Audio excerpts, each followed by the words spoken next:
Hi, everybody. Zach here for another episode of our flagship program, The Spideydude Experience. This episode is brought to you by our loyal patrons over at patreon.com/Spideydude Network.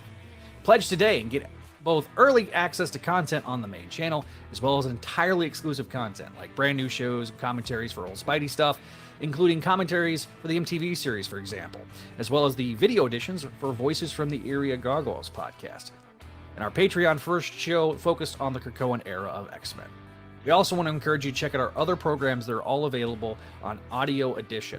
These are all over on Spideydude.com, and they're available on your favorite podcasting app.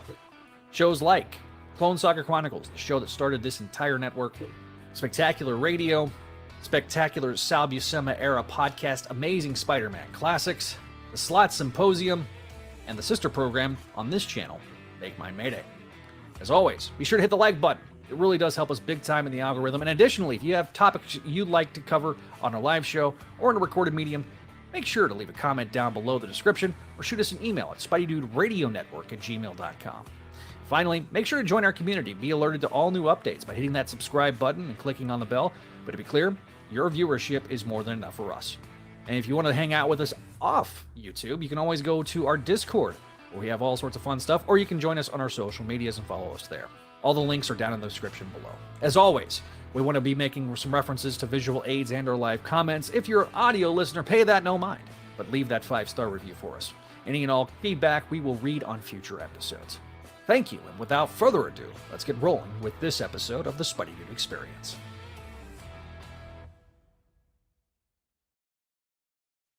And hello, everybody. We are back here on the Spideydude Experience. I am Zach Joyner. Unfortunately, my camera is not working, so I'm having to use the old webcam. But this episode, we're covering Shadow of the Green Goblin 3 and 4. And to bring our fine group of people in, we've got first up, we've got Chris. He is the host of the Sal Buscema era podcast. We just did a great interview with myself and our other co-host, Ashley, who's also here on the episode tonight. So hello to Chris. I mentioned Ashley. Hello to Ashley. We've got Neil, who is not at the controls right now. And then we got Adam. Hello, Adam. Hey. Adam and Ashley got to meet each other in San Diego, which is that's awesome. Yeah. And for the news section of the episode, we have Neil, who is Mr. Grumpy Pants. Neil. Is he eeping? I don't know what he's doing. Hang on. What do you do? Oh, he went eepy. Zach, your voice is just so relaxing during your opening. No, that's just what I get for having 3 jobs. Anyways. Hi, buddy. Hi. I was EP. What's up? Neil fell asleep. Okay. Well, that's not the first time somebody's fell asleep on a podcast. Yeah. All right. It's usually me. All right. What's I up? just keep my eyes open. I was specifically referencing a guy named Mike Bailey and myself. So there you go. We also have Brian on here, Brian Cochran. We have not seen him since episode 1, I think. So he's finally back and got all his equipment and stuff straightened out. So, all right, we're talking about Spider-Man Shadow of the Green Goblin. Leyland is trying to get himself involved in the show, as he often always does. Hello, Leyland. So we got Shadow of the Green Goblin 3 and 4.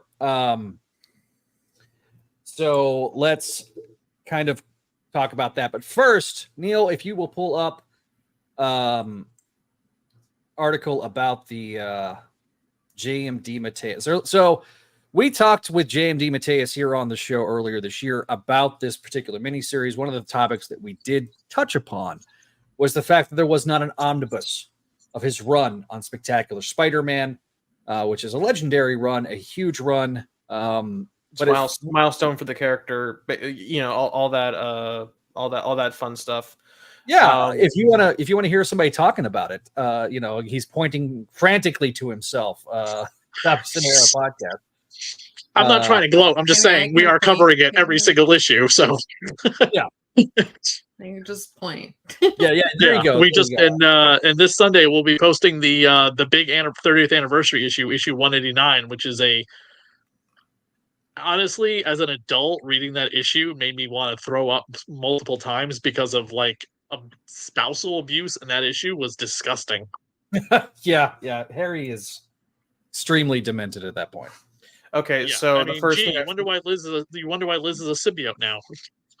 Well, that's just because of editorial interference, not because of good character progression. Anyways, Rich DeLeach was the first person I could find. So Rich DeLeach. Okay, so we finally won, gamers. We finally got that 360 no scope kill shot. J.M. DeMatteis's spectacular Spider-Man run with Sal Buscema is finally getting collected. We've been begging for this thing for how long? Like a decade now?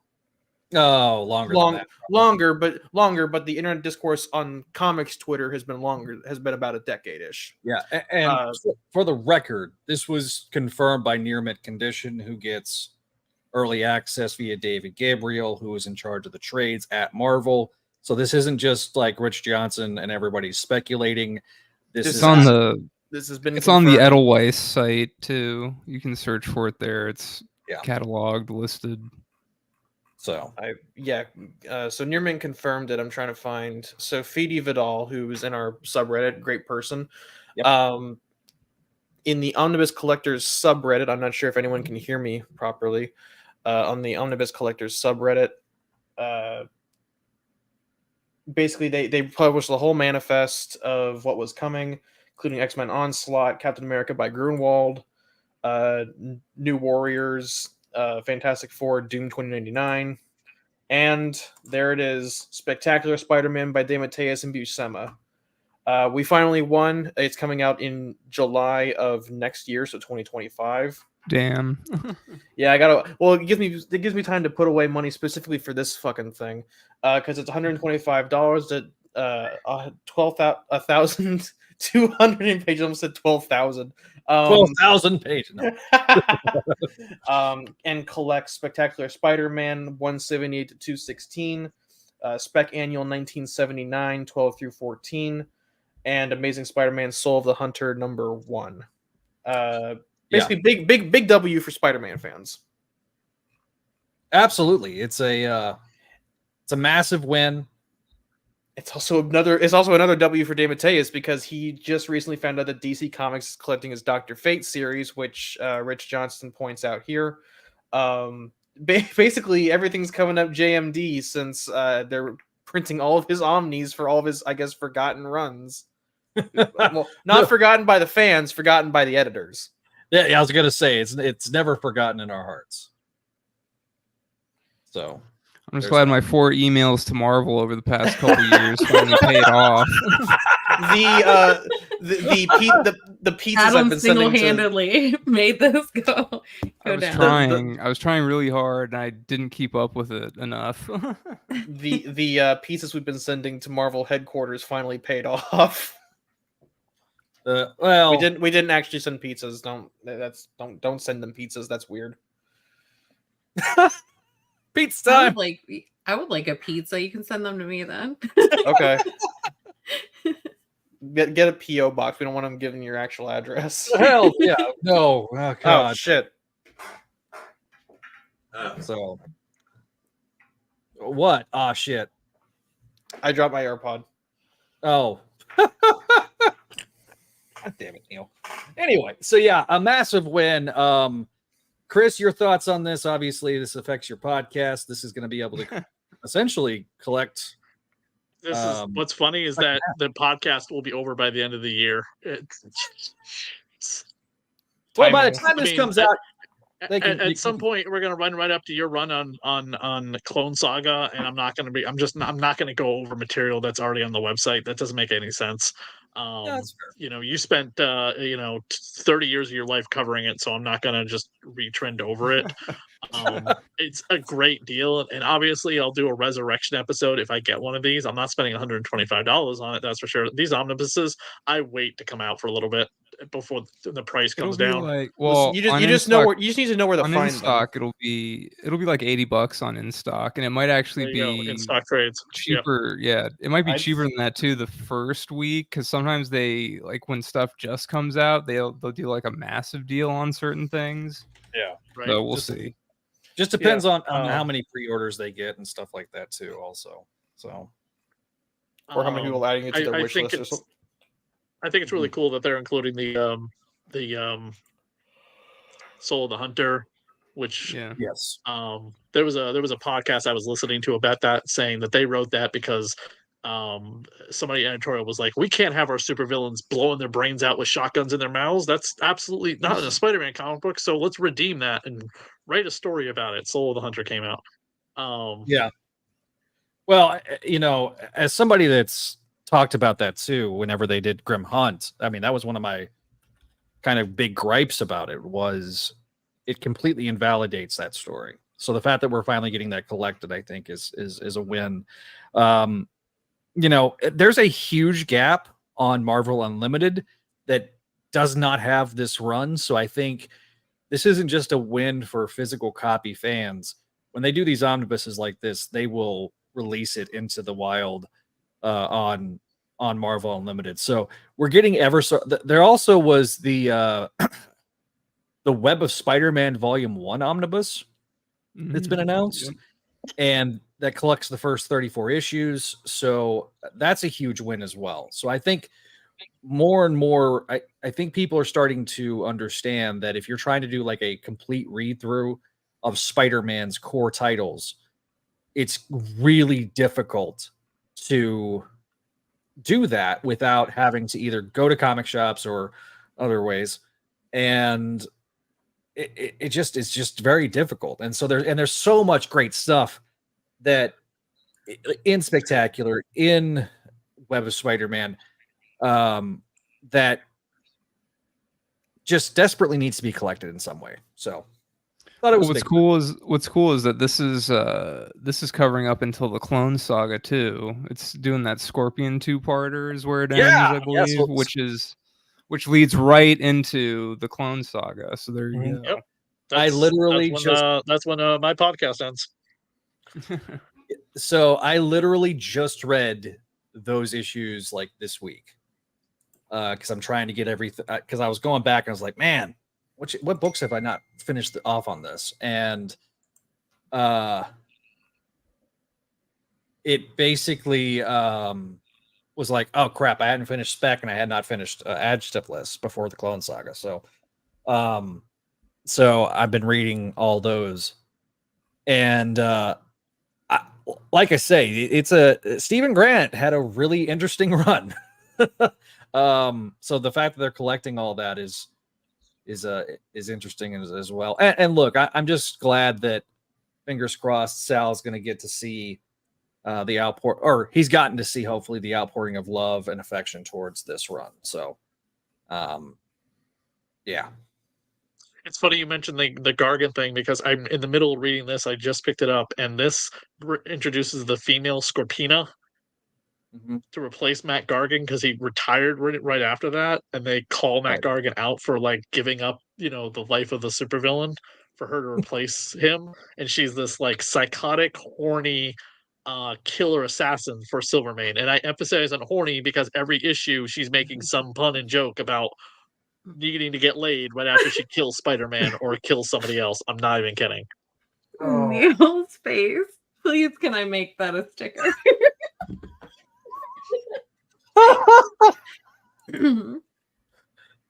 Neil's face when he finds out about horny 90s comic books.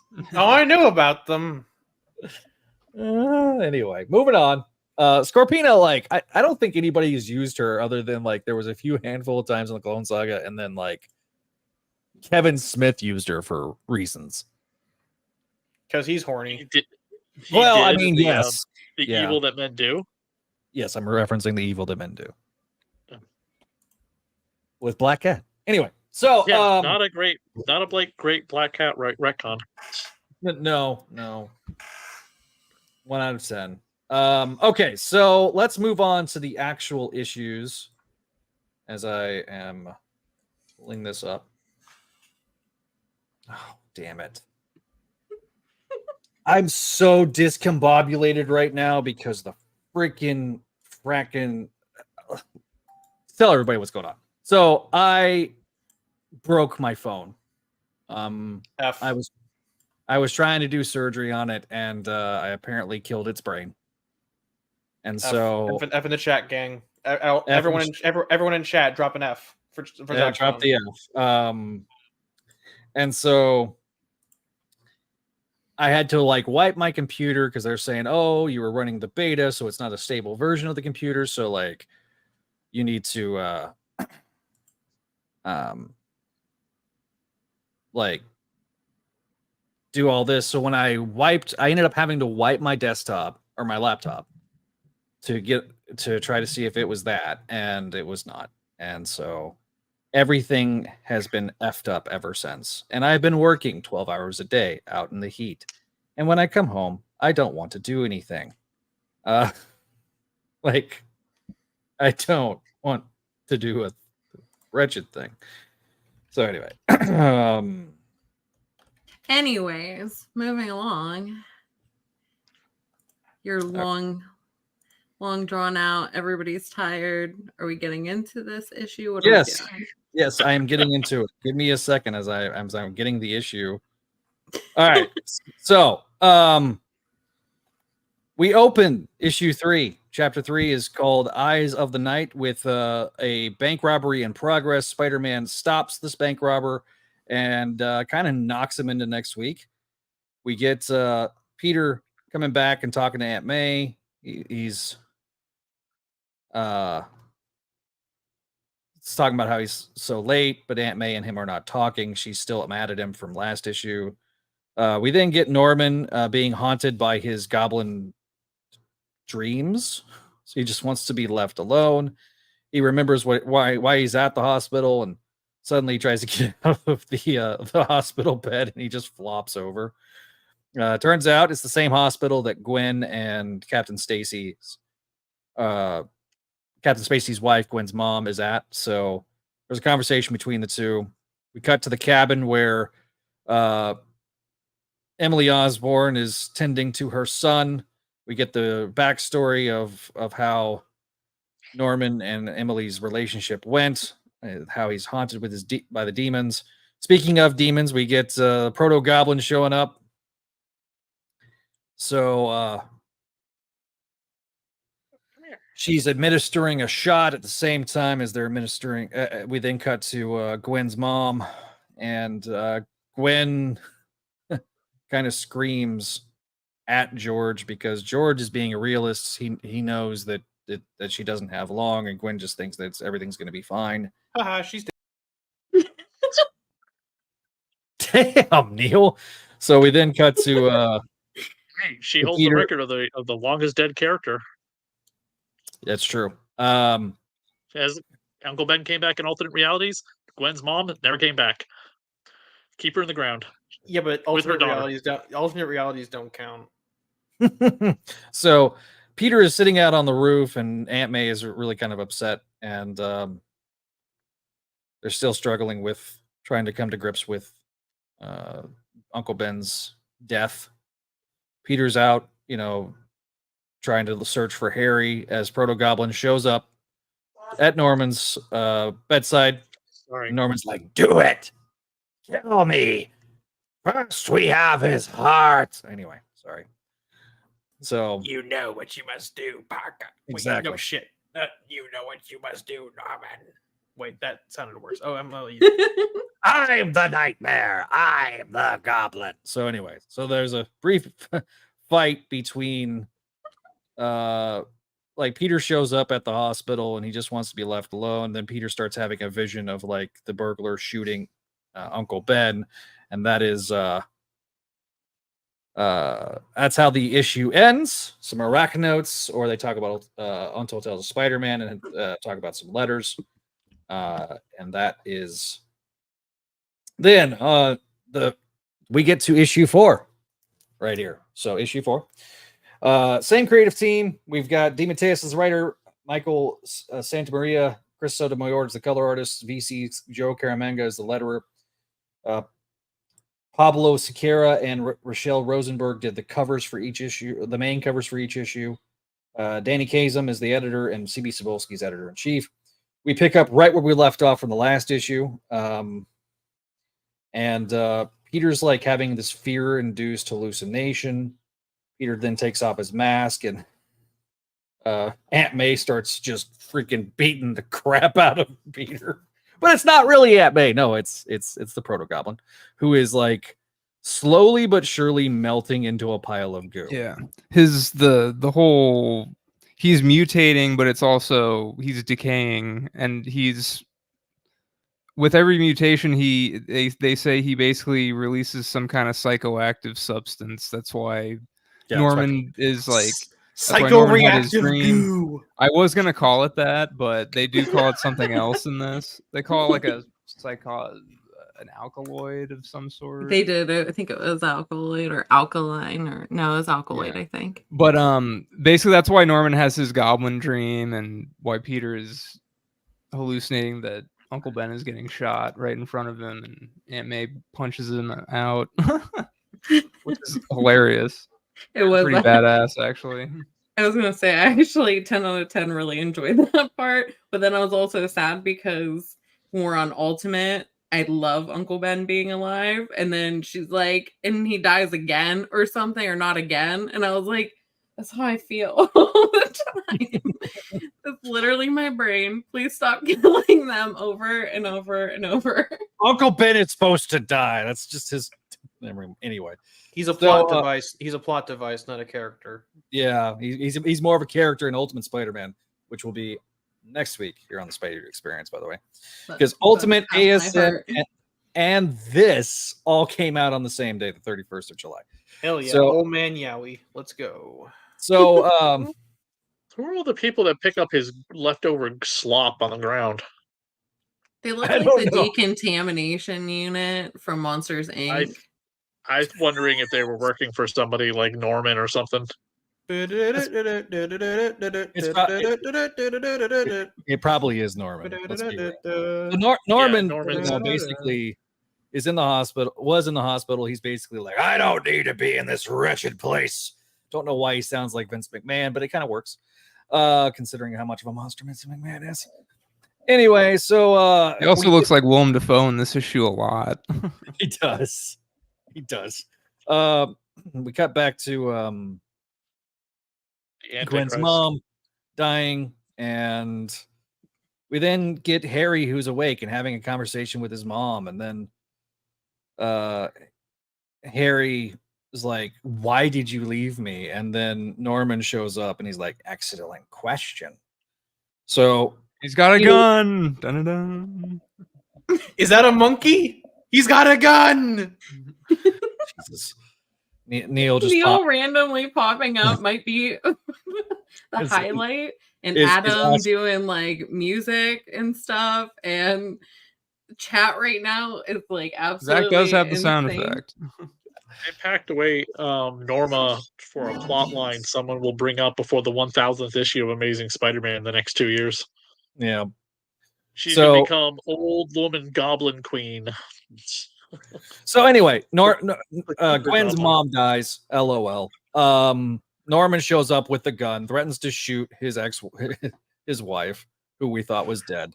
Harry then turns on his wife and was like, I don't want you to remember any of this. So he then just blasts Harry in the face with some freaking memory wipe juice. And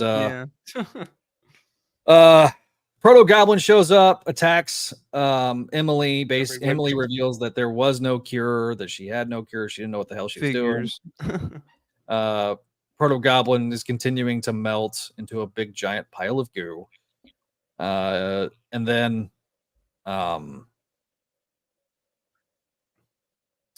we get Norman coming over to console George Stacy, and Gwen and Harry have a heart-to-heart. We then have Aunt May, being Aunt May, saying that that Peter needs to eat some more wheat cakes because he's so skinny, and they're their relationship has started to repair, and that is the end of the issue. So, super cute. Did anyone else? Yeah. Did anyone else think that the thank God they retconned Sin's past out of existence? Otherwise, that Norman consoling George would come across very just uncomfortable. yes. Yes. So, I'll take care of Gwen. Don't worry, George. God. I'll be your mom. I'll be your mom now. I'm your daddy now. Oh no. I'm gonna turn from Willem Dafoe to Tommy Lee Jones. Gotcha, bitch. You thinking Mysterio's messed up fantasy? That's what he said to Gwen Stacy. Who's your daddy now? Oh Oh no. no. Okay. Anyway, moving on. What's our grade? Neil's reactions right now are priceless. All right, so let's go around. My eyebrows twitching. Please help. I'm trying to hold in laughter the whole time. Like, Adam, what is your grade for these What? two issues? Oh, I'll give it an A. A. All right. A for Adam. Chris, what is your grade? A B, just because of the stuff packed up for later on, seems a little bit contrived. Okay. I thought I had a Chris. Where's my Chris's grade? Grade. B. And B for both. I mean, yeah, for both in the whole series. I liked it, but just obviously somebody editor came to him and was just like, oh, wait. Okay. So Ashley, what is your grade? I'm in between like a B plus and an A, maybe an A overall, because I enjoyed this. It was good. Oh wait, shit! I just I'm not muted. Crap. Neil's reactions though get an A plus though. That's what I'm reading right now. Yep. Thanks, Minkman. But there we go. Ashley's grade A plus for Neil's reactions. Okay, and then my grade. I'm gonna give this a B plus. It felt like it felt like, for me at least, and you guys can jump in on this, that we get to the end of the series and like we put the toys back in this box, right? Sure. Yeah, I can see that. Van Adler disintegrates into a pile of goo like DK.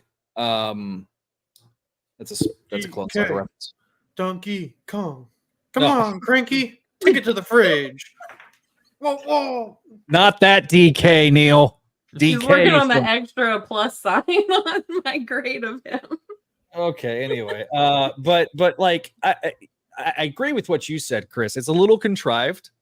Like, we had to get kind of the everything back. I mean, Norman freaking just spraying his son in the face with freaking. What a way to start your your son's But- drug addiction problem.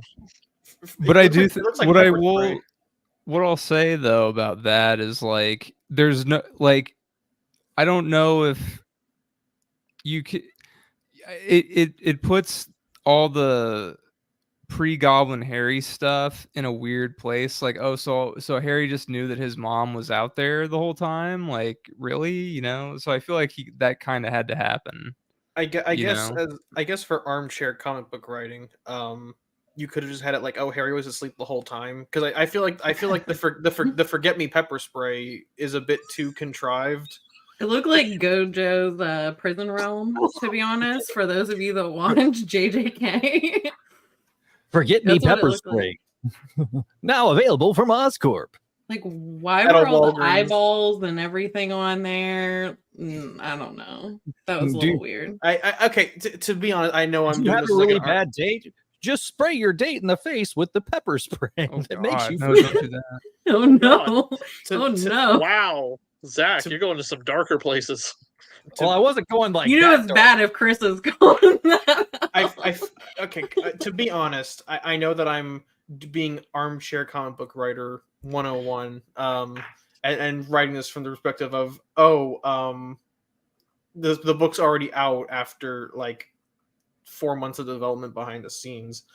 I don't know. It feels like Harry didn't need to wake up. Like, she could have just kidnapped him and then like, oh shit, I accidentally gave him too much knockout gas. Oh shit, there's Norman, gotta dash. And she does like the cartoon running effect. I guess it could have. Hanna-Barbera. You could have done that, but also I don't know. It's more heartbreaking if you have Harry reject his mother. Like what happens.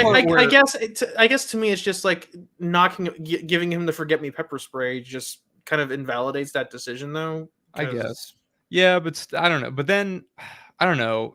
But that feels like something Norman would do, right? Like Norman. I think it's funny that I do think the scene where he pulls a gun on her is really funny, though. Like in like a B movie, like a Blood Death style move. Like it's very soap opera. Like okay, the whole cabin thing, like they're in the cabin, and then just that whole thing, and then just Norman showing up at the cabin with a gun. All that's very soap opera stuff, which I think works pretty well.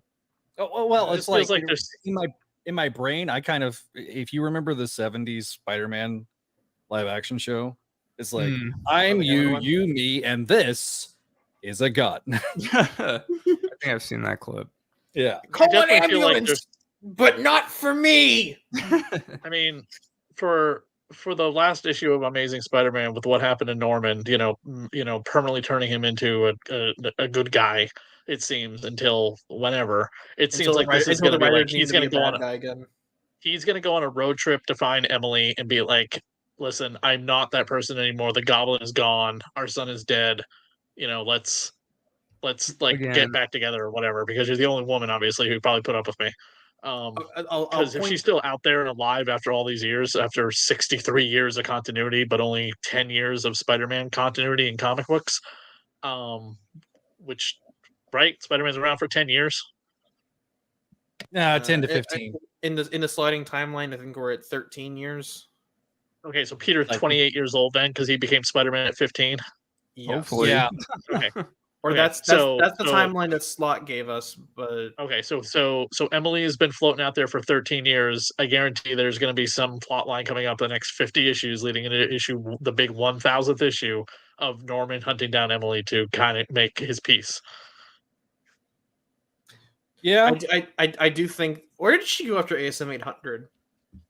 Because the entire point of 800 was Harry going like, "Oh, you're not so bad, Mom, who tried to kidnap my children and abandon me for my psycho dad, who turned out to be the Green Goblin. You can be part of my family again. I'm taking back the Harry Osborn name." And then like the next time we see Harry, she's just gone, and I guess he's like he's married to Liz again. Wait, she returned before? Yeah, in Slott's run. Yeah, that's what he's talking about in Slott's run. Because Harry, like the next time we see Harry is during all the Kindred stuff. So like, we don't know what the hell happened. She just. What issues did Emily return during the Slott run? ASM 789 to ASM 800. Shit, I hate that I know that. That's really impressive. It was like the Chris. It was like the final. Yeah, the Carno Goblin arc where he becomes the. Okay, I have to reread that. I just didn't remember Emily Osborn returning. She's the nanny, and I guess she got plastic surgery since Harry didn't recognize her at all. Oh, dude, it was a whole thing. It's like, oh, I'm Emily Osborn. Where everybody's like, wait, what? We just brought back Emily for what the hell? Yeah. Well, and it's like, she's trying to get Normie and Stanley away from Norman, I guess, because that plot line that's happening now. Well, yes. I guess Norman hunting down his late lost love, who's alive and well, wouldn't be any worse than what Dr. Doom did to his. He hunts her down, gets her forgiveness, and then rips the skin off her body to make him a super suit of armor to take down the Fantastic Four. You know, that goes kind of hard, though. RDJ is gonna be like pulling that off in the. Be cool. It'll be cooler than doing like the epic Reddit moment of him breaking Thanos' skeleton. that everyone just posts because they searched top 10 Doctor Doom aura moments. But that's by your boy, though. Yeah, I Your know. boy was the one. I don't care. I like the page. I just don't want them to do it in the movies because it removes all the context. Yeah, that's fair. So, like I say, this was I think I love the artwork. We haven't talked about that yet. It's great. Yeah, the artwork I thought it was pretty exceptional. The only one that kind of got me a little bit was like the where Gwen is yelling, like the way the mouth was very like odd. But the rest of it, like when he's drawing Spider-Man and the Proto Goblin, to me, I think the covers are all great. I really like this cover. It's just so simple, but I like when they. That's a great touch. Yeah. Of like taking the title and just smashing it, Yeah. So it's nice to do that every so often. So there are pages in here just like skimming briefly that I think are kind of rough. Like the page where Gwen's mom dies, kind of reminds me of Laniel Francis Yu, not in the good way. Yeah. Where it's like overly crosshatched. They look like weird mannequins. It's the one right. Yeah. It's the one right before Norman pulls the gun. Are we talking issue 4? Yes. This one kind of feels. This one at a cursory glance feels like it was the most rushed to production finish. Yeah, I can see that element. And I think not just in the art, but like in all aspects. Like this issue does feel like everyone's kind of rushing to the finish line. They felt like, oh shit, we got to finish this. Okay, get the paycheck. Yeah, I like the page with the goblin necklace. I think it was like pretty profound, honestly. You know what I'm talking about? Yeah.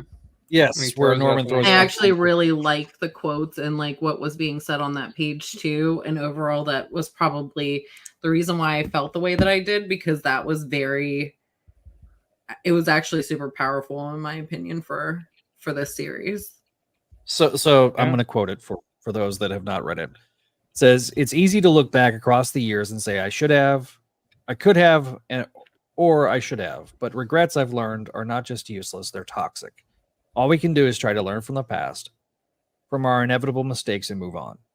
Have I been able to do that? Honestly, no. I live with a lifetime of regrets, a mountain of guilt. But on my best days, I have made peace with it. Norman never did. His demons of his tortured childhood, the goblins that haunted his nights, were always with him." Yeah, like when does that take place?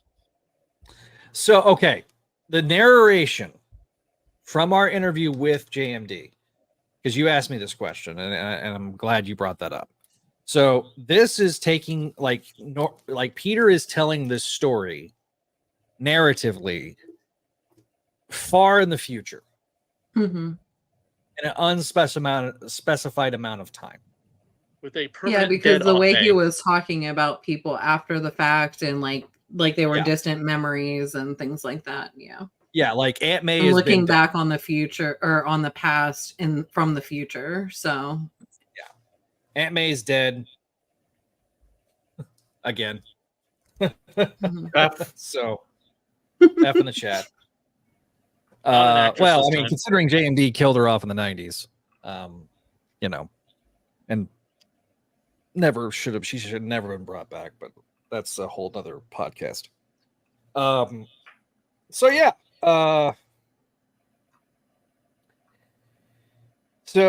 we got Radiac jumping in as always. Hello, Radiac. He says it was nothing burger for Emily to be revealed to come back because it ended the same way it began, but I appreciate that JMD gets a great up and coming artist for his minis. I agree. I mean, although I don't disagree with some of the assessments that was there multiple. I think there was multiple anchors on this. Hang on. I don't think so, actually. You don't think so?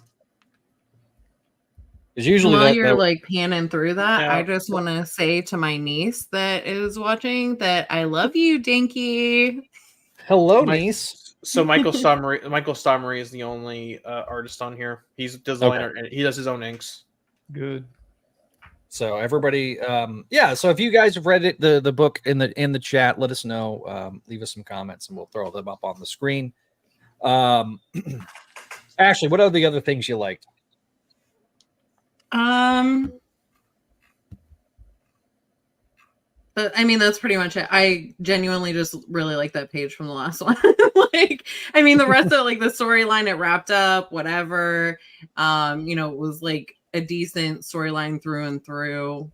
I don't really have any like super negatives. Like some of the areas with art and things like that, I do think that they were a little bit rushed. Things that, could have been a little bit better, like when it came to definition or whatever, but that's just me being like a stickler and being picky.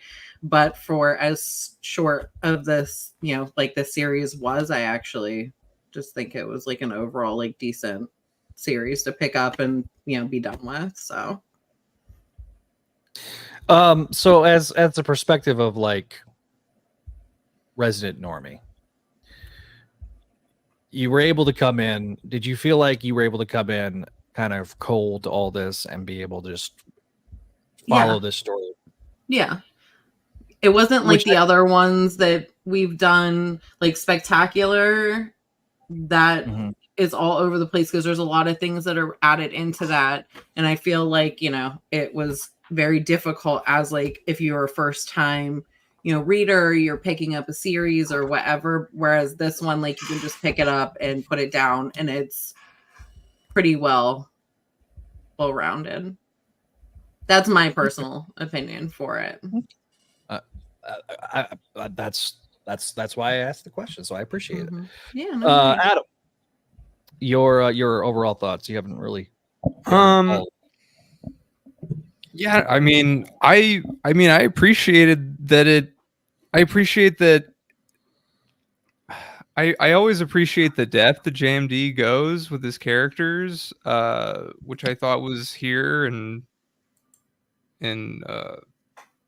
I thought it was here, and what do I want to say? Like I said, I kind of like that it's circular and it doesn't totally affect anything in the main book, because I just feel like it kind of can't affect anything in the main continuity necessarily. Like, I mean, the Sandman stuff in the a couple issues ago, that was cool because that's just like, all right, we've had that before where the Untold Tales stuff is in between, and you take it or leave it, whatever. This I feel like, I don't know, I like that it's standalone, but it does.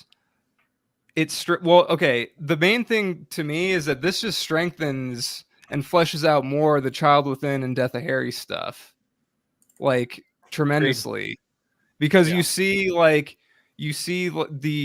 see the effect of Norman on Harry here and there. It just shows that it's like, oh, this was a thing, like, again, before the Green Goblin even became an idea, essentially.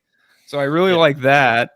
I don't know. I mean, I think art-wise, I think it's great. Like, you can talk about how, like, I guess it doesn't seem rushed to me at all. Like, yeah, okay, there's cross-hatching on a lot of backgrounds of panels for pages, but to me, like, that just shows that Santa Maria knows what he's doing, and he knows the important stuff. He knows, like, the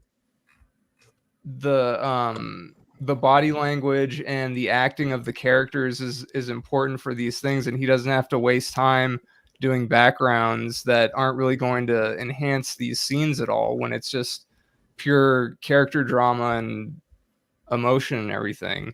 Because then, like, later on, you see all these scenes, like, in the forest and in the apartments, the houses, whatever, of the Stacys and everything. And I don't know, when they're in this cabin, like, and there's all this cross hatching, or when Helen dies and there's a lot of like that's not really the focus of the thing. The focus is, like, what the characters interacting with each other and their emotions. Like, the backgrounds, you don't need intricate backgrounds for these scenes. So I don't know. I think I think he knew if he was on a tight deadline, I think he nailed it because he knew what he had to do to sell the script. Yeah. And I agree with you, man. I think it's a good. I think it was a good. It honestly possibly is of the 3 JMD miniseries we've gotten. It might be. I don't know. Like it's up there. What were the other ones? Ben Reilly and Lost Hunt. Yes. I actually still haven't read Lost Hunt though. You're not missing much. Okay, so in my opinion, from what I've read of this one, I put this like in between Lost Hunt and Ben Reilly, just because Ben Reilly is probably the most consistently good. Yeah, I would agree with that. Lost Hunt has the issue where it in the middle of the book it just grinds to a halt so Peter can have a cocaine trip. And then we spent. I understand what you mean, Neil, but like that happens here, but it only happens for like 3 pages. Yeah. Right, but like the entire third issue takes place inside of Peter's like drug fueled mental trip, and then like the 4th issue derails itself so they can explain where the Wakandan lady is from. Yeah. And they're not bad, but it's like it kind of ruins the flow of the book, and then by the time the 5th issue rolls around, it doesn't really recover. Yeah, in my opinion, I think that one probably would have benefited from it being only 4 issues, and you could have condensed some of that stuff. And yeah, there was some things, there was some fat you can trim on that one. I didn't feel like there was a lot on this at all. So. No, I think this was a breezy 4 issues.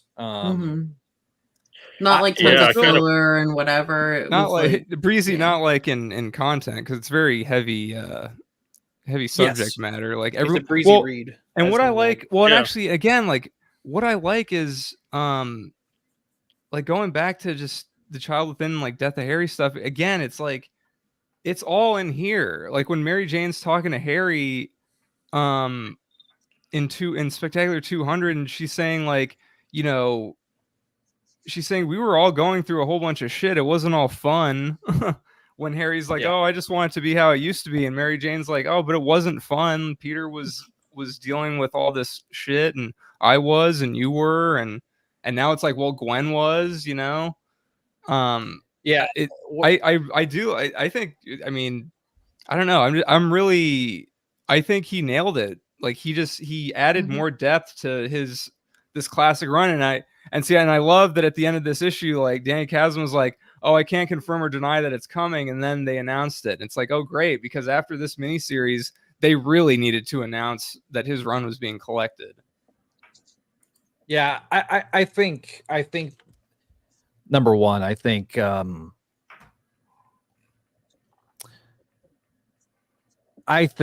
Danny and even to a certain extent Lowe. Especially, and I think Danny more so than Lowe because he's directly working with JMD now. I think you have people that are of our generation that are now starting to work at Marvel, and I think it's more like, hey, we love this stuff, man. Yeah, this needs to be accessible on places like Marvel Unlimited and Omnibus. Especially that, yeah. So. And the thing is every time we see a new collection collecting a new story, that's going to come over to Marvel Unlimited eventually.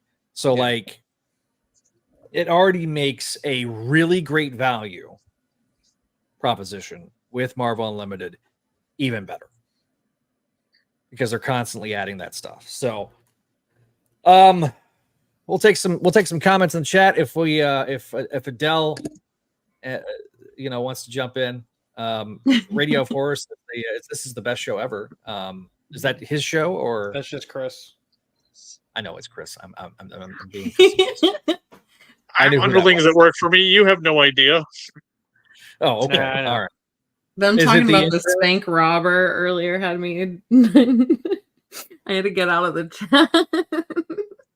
Speaking of radio horror, don't forget Ashley, Zach, and I all interviewed Marcelo over the end of Spider-Man Blood Hunt and the ending of Blood Hunt, which just happened, which leads into Marvel's next big epic event in November. If you did not catch Blood Hunt number 5, no spoilers, but it's going to be all over the internet. So, Walter says he's here to chew bubblegum and collect his birthday presents, and I'm all out of bubblegum. I don't have the beard glitter and the face paint yet, so I can't get. And you don't get the cake until maybe next week for Ultimate, because Ashley's got another convention, and I should be prepping for that right now because I set up tomorrow. But I'm here for you guys. She did it for you. If I was smarter, I'd be going to the con that CB Cebulski's at and, get some answers. You mean get nondescript answers, because he's not going to say, like, just stay tuned. That's what he's basically going to say. I wish we could get answers, but, I still like how right it was about the how I nailed his when I asked him about that what if of aliens and the Avengers aliens coming. That's all happening now. Yeah. Okay. So I do want to, since we got both of them on here, I know Adam kind of talked about his San Diego experience. Ashley, Adam, you guys met. How did that all come about? Tell people the story. It's not really a story. I was just like, hey, where the F are you at? Yeah. And then I was like, I'll go over, okay. Because I was in Hall H for pretty much the entire first 2 days. So I think it was Thursday and Friday. I spent the entire day pretty much in there. And then there was a bunch of other things, like I had signings and other things to go and do. So I was all over the place. And Adam's like, oh yeah, I'm out here today. Because we kept missing each other. He was doing other panels and, we just weren't in the same place at the same time. So when I was like, where the F you at? I went like running over to go see him and got to meet his fam and stuff. It was great. Yep.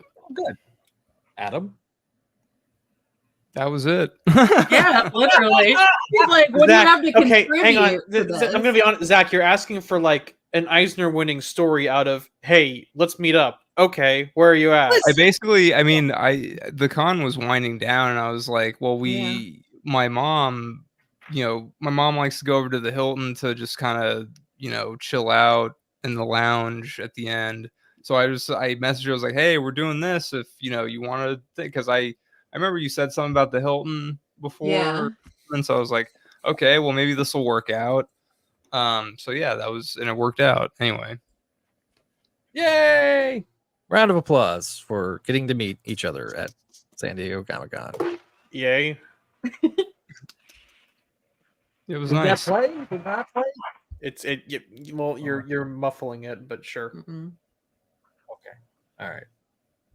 So yeah, Comic-Con was great. We both had really good experiences and did a bunch of stuff. So yeah, it was pretty good. Mm-hmm.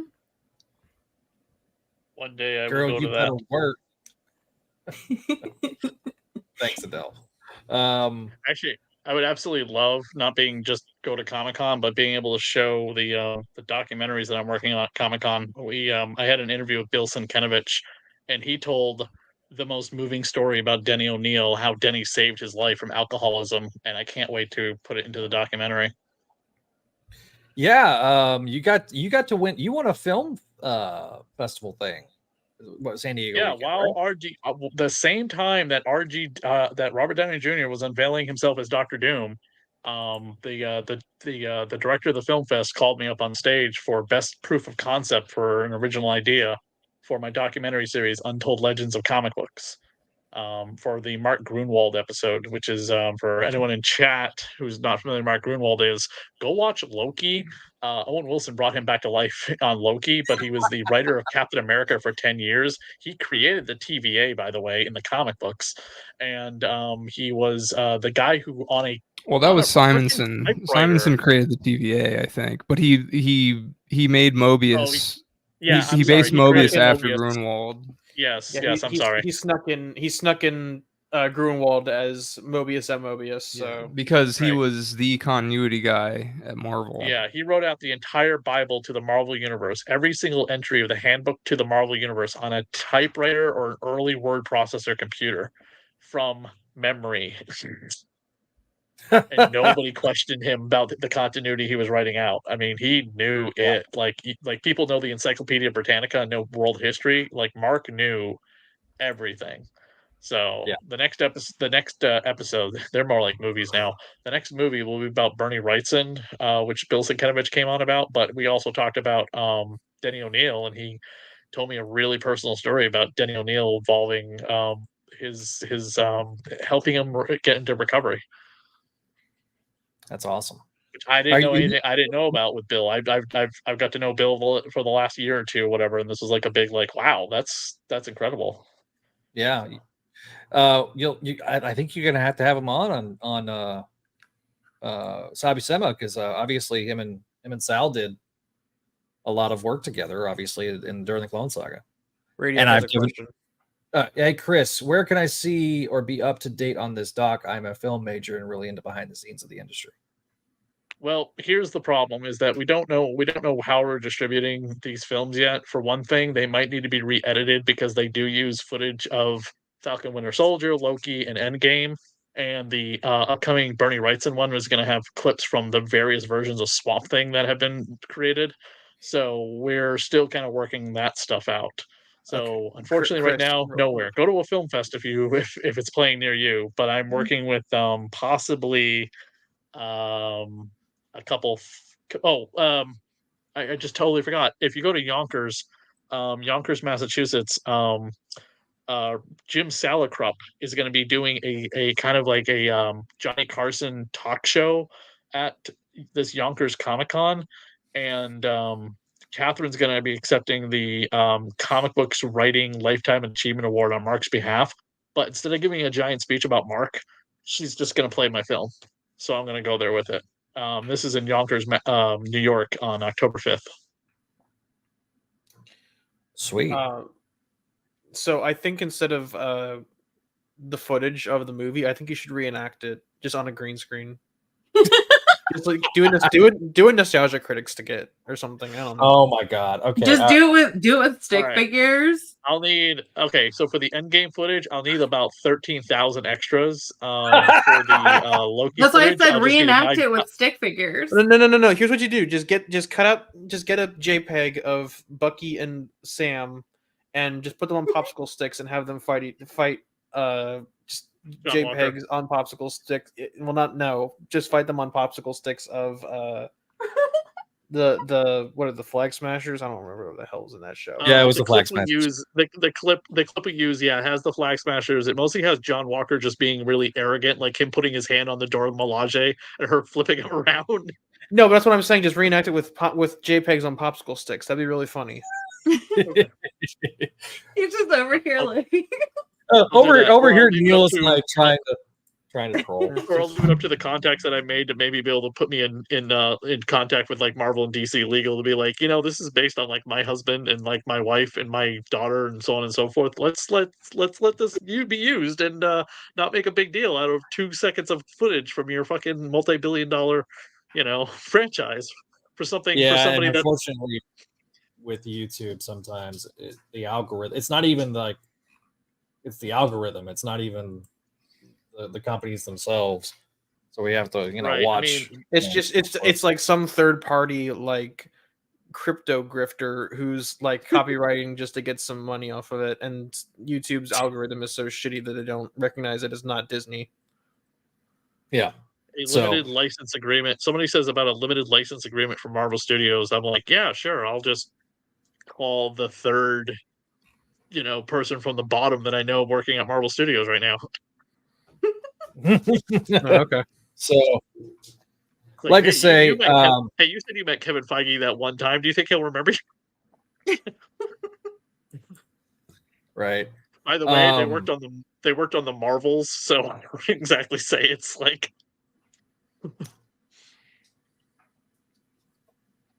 Yeah, less the better. So yeah. when I get to jump the wall, I'll be there. In all honesty, it does sound interesting. Hopefully, you'll be able to get a limited license agreement with Marvel Studios. Maybe get a contract through Marvel Entertainment. That's what Radiac was saying. Yeah, Walter, how did you Apparently, misspell my name? It's right there. It's literally in my display name. How did you spell it wrong? Actually, having spoken with a lawyer, just because they know copyright law, they said your biggest hurdle is the fact that these people work for both Marvel and DC, and Marvel and DC not wanting to play together in a documentary will be up to them or possibly the relatives making enough of a stink about it, being like, we are all the relatives of the deceased that he's honoring. Let's put our bullshit away and let it be. But I'm like, even she said that would be like an absolute miracle. Yeah, but that implies that these giant companies care about the feelings of the estates that they've profited massively off of. Right. That's true. So, okay. We got any final thoughts? Yeah, Walter was yawning. It's okay. Me too. Somebody brought up a good point.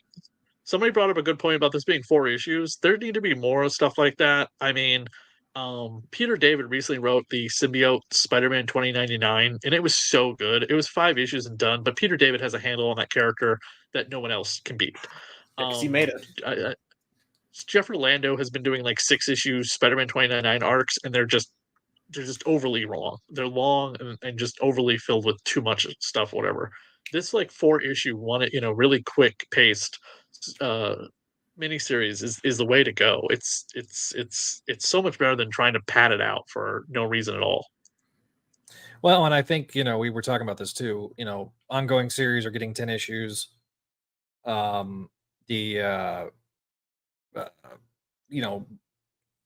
We're not getting the whole we're just doing 6 issues and then we're getting the trade.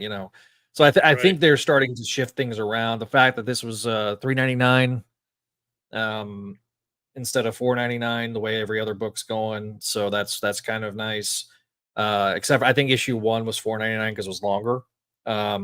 Which again, I'm fine with that particular thing. So yeah, again, definitely would recommend. This is a book I feel like we would recommend. Yeah. But I wanted to get your winning the film festival and Adam and Ashley's story tonight for this episode. So I really appreciate everybody being on. Unfortunately, Brian was having technical. Even Neil. Yeah, even Neil. Ninja Neil jumping in and popping in and out like a ninja. Video. In the chat and everybody that joined us live. We appreciate Yes, everybody you that's guys. yes. Thank you guys to the chat as always. We really do appreciate those that are listening to us live here on on YouTube and other various platforms. Now, if you want to be a part of the episode, if you ever want to call in and leave a voicemail, you can always leave us a voicemail at 818-925-6631. Walter, that does not give you reason to call right now, but you can leave a voicemail for that episode. If you want to follow us on the social medias, you can certainly do so as we wrap this episode up. You can find us over at Twitter at Spideydude Radio, Facebook, Instagram, Threads at Spideydude Network, as well as TikTok. If you have not already subscribed to us on YouTube and you're an audio listener, go to youtube.com/Spideydude Radio Network. I mentioned that voicemail line 818-925-6631 as the voicemail line of the show. If you have not already checked out the Sal Buscema Era podcast, what's coming up next there, Mr. Chris? We'll be covering the 30th anniversary issue of the hologram covers for people familiar with it.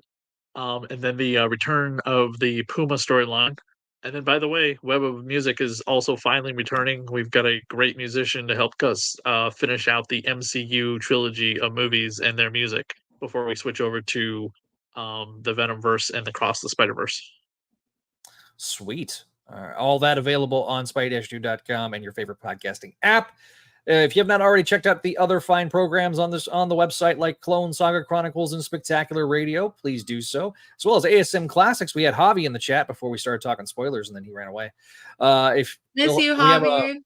We do miss you, Javi. We'll see him next week. Slot Symposium. Latest episode was episode 4, talking about Mysterioso. So next episode is going to be big time for the for those that are there.